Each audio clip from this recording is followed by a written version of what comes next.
जी लैंदे चढ़ते पंजाब के सज्जनों तो मित्रों मैं असगर पवार ते अज मेरे नाल ने तीसरी पंजाबी कॉन्फ्रेंस दे विच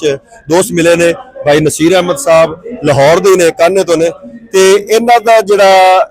नातिया कलाम ने ना वो पूरी दुनिया च वायरल है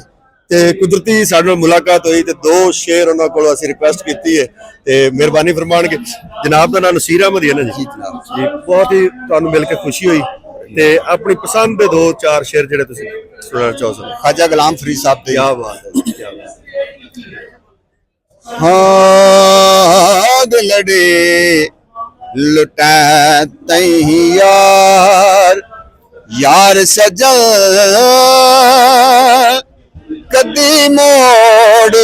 मुहारा वतन हो दिलड़े लुटा तई यार नहीं महमल मंगदे ते मैं पैदल वैसा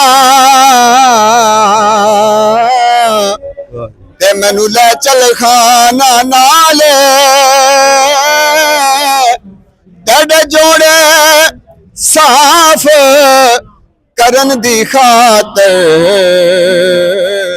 ओ मेरे हाजर सरदे वाले जे कोई पूछे ता कोलो सोना एको जी कौन कंगाले सरदार बस इतना आख देंदे हो साडे उठा दी चरवाल हाँ दिलड़े लुटा तई यार यार सजल कदी मोड़ मुहारा वतन हो दिलड़े लुटा तई यार हिता तिकड़े तोड़े खा